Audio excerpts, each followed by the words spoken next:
स्वामी, मी आता पूर्णपणे थकलो आहे। एका भक्ताची हृदयस्पर्शी कथा जी हजारो लोकांच्या डोळ्यात पाणी आणेल।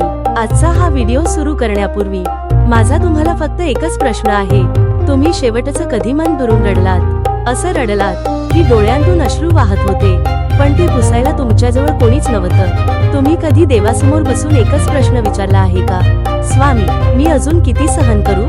जर हा प्रश्न कधी तुमच्या मनात आला असेल तर हा व्हिडिओ तुमच्यासाठी आहे, कारण आज मी सांगणार आहे एका अशा भक्ताची खरी प्रेरणादायी कथा, ज्याने आयुष्याचा पूर्ण विश्वास गमावला होता, पण एका क्षणी सगळं बदललं। एक छोट्याशा गावात एक साधा स्वामी भक्त राहत होता।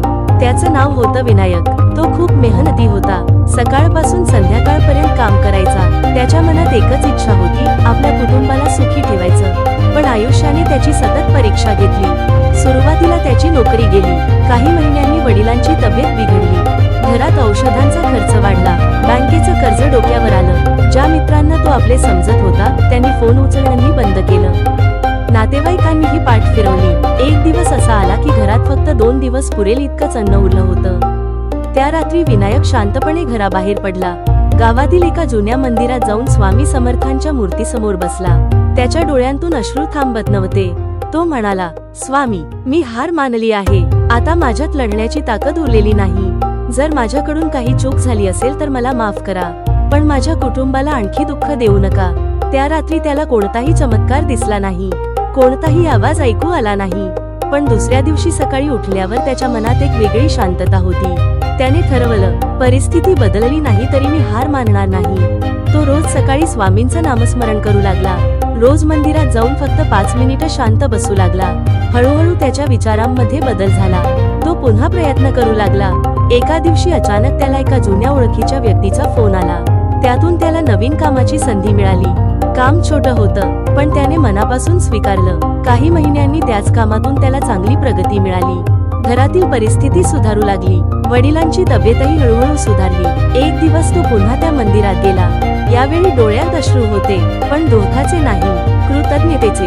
तो स्वामींच्या चरणी डोकं ठेवून म्हणाला, स्वामी, त्या रात्री तुम्ही माझं नशीब एका क्षणात बदललं नाही, पण तुम्ही माझं मन बदललं, आणि मन बदललं म्हणून मी पुन्हा उभा राहिलो। तेव्हा त्याला जाणवलं, स्वामींचा सर्वात मोठा चमत्कार म्हणजे संकट एका क्षणात संपवणं नाही, तर संकटाशी लढण्याची शक्ती देणं। स्वामी भक्तांनो, जर स्वामी समर्थांवरील श्रद्धा तुमच्या जीवनाचा आधार असेल आणि तुम्हाला रोज अशाच कथा, प्रेरणादायी अनुभव आणि स्वामींचे विचार ऐकायला आवडत असतील, तर आपल्या या स्वामी परिवारात सहभागी व्हा आणि कमेंटमध्ये मनापासून लिहा, श्री स्वामी समर्थ। कदाचित आजची ही कथा तुमच्या आयुष्यातील दुःख लगेच संपवणार नाही, पण जर तिने तुमच्या मनात आशेचा एक दिवा लावला तर या व्हिडिओचा उद्देश पूर्ण झाला।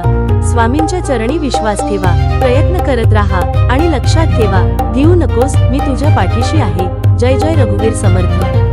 आणि स्वामी भक्तांनो, जर आजचा हा संदेश तुमच्या मनाला स्पर्श करून गेला असेल तर ही कथा फक्त स्वतःपुरती ठेवू नका, तुमच्या कुटुंबातील, मित्रांमधील किंवा एखाद्या दोघी व्यक्तीपर्यंत नक्की पोहोचवा। कदाचित त्यांनाही आज या शब्दांची गरज असेल।